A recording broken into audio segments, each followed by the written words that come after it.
yan ng hindi naliligo. So kapag pagod na pagod siya, Hindi muna siya. pag pagod na pagod si Maine, ang gagawin niya, tapos pag-uwi niya sa bahay, magbabalot siya ng shower cap, tapos magsusot siya ng long sleeves, tapos hihiga lang siya sa first layer ng kama.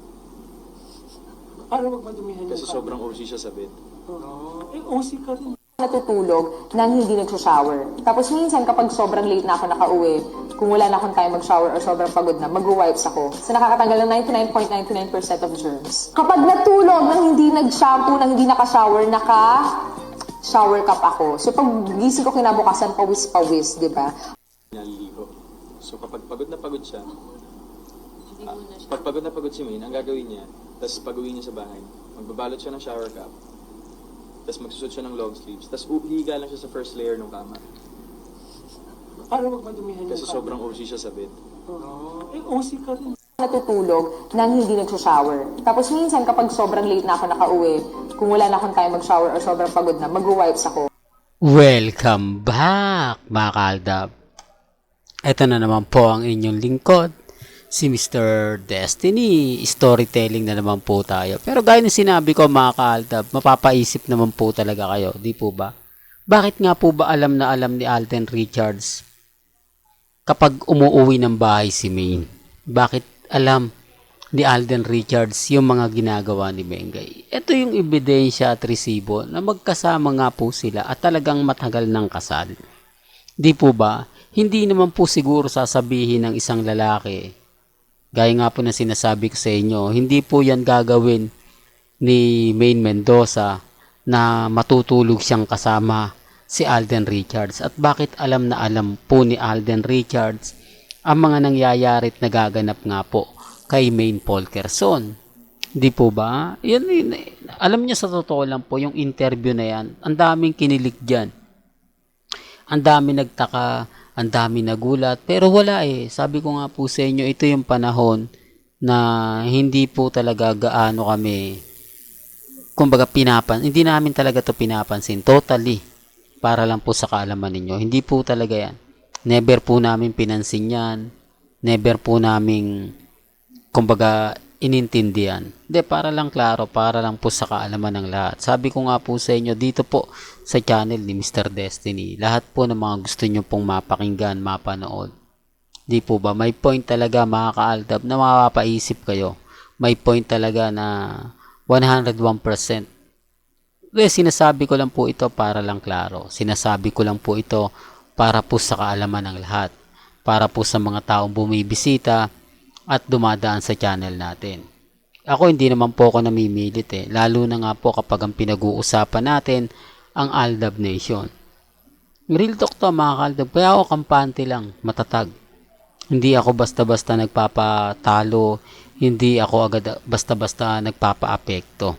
Kasi alam natin yung senaryo, alam natin na kumbaga na darating yung point na mapapaisip din tayo. Darating yung point na tayo po yung panalo, tayo po yung wagi. Di po ba?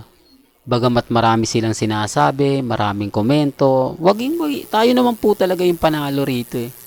Kaya nga po kapag may nagre-react, may nagsasabi, nako Mr. Destiny, fake news ka. Pinapakita ko yung mga video na yan. Galing po mismo sa bibig ni Alden Richards at ni Maine.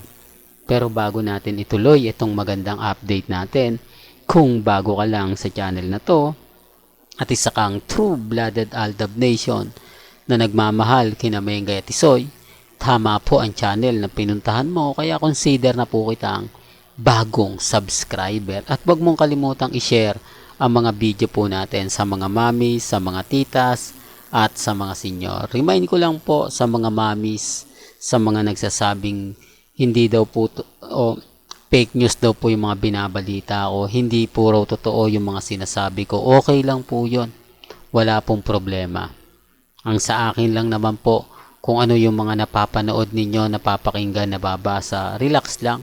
Ako nga po, kalmado lang, kampante lang. Kasi yan lang naman po yung ipapakita ko eh. Sa mga ayaw maniwala, di po ba okay lang? At least nanggaling po sa bibig ni Alden. Ang importante lang naman po dito, hindi po ako nang edit. Hindi po tayo gumawa ng kakaiba. Hindi po natin ito ginawa ng mga edited picture, edited video, Ito galing po mismo sa bibig nilang dalawa. Galing po mismo sa interview.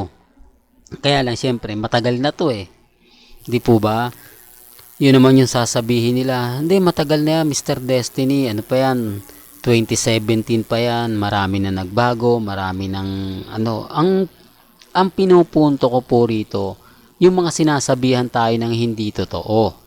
Yung fake news lang daw po. Ayan o, galing na po mismo sa bibig nila Alden Richards. Galing na po mismo sa bibig ni Maine Polkerson. Di po ba? Kaya nga po ako natatawa na lang. Sa bagay, may mga point makakaaldab na mapapaisip ka. May mga point na talagang masasabi mo na keso ganito, keso ganon. Di po ba? Relax lang ako. Ako nga po mga kaaldab, hindi ako nagpapa-apekto. Hindi ako nagpapatalo. Lalo na po kapag ang pinag-uusapan natin, aldab. Di po ba? Lalo na pag ang pinag-uusapan natin sila Maine Polkerson at Richard Polkerson. Sabi ko nga po sa inyo, kalmado lang ako, kampante. Kahit anong sabihin nila, kahit anong kumbaga ibalita nila, kampante lang ako. Kasi alam ko po yung totoo. Alam natin na may mga point, may mga bagay-bagay na napapaisip din po tayo.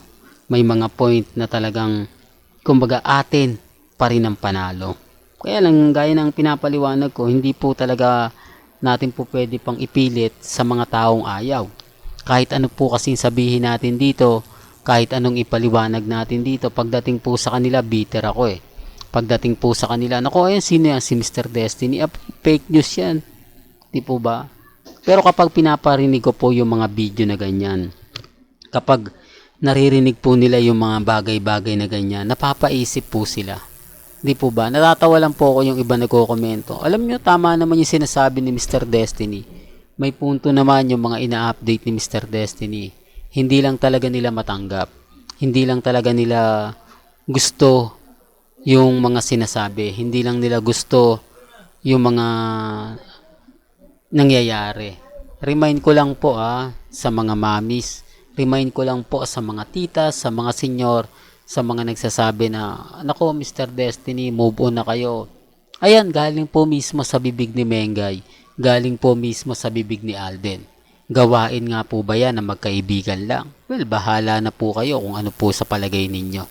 Hanggang dito na lang po ang ating latest updates. Kaya kung gusto nyo pa po ng pinaka-latest at sariwang update, abay tumutok lang po kayo dito po sa channel ni Mr. Destiny para updated po kayo sa mga latest at sa mga bagong video po na ilalabas po natin maya-maya lang. Hanggang sa muli, salamat po sa panonood at pakikinig.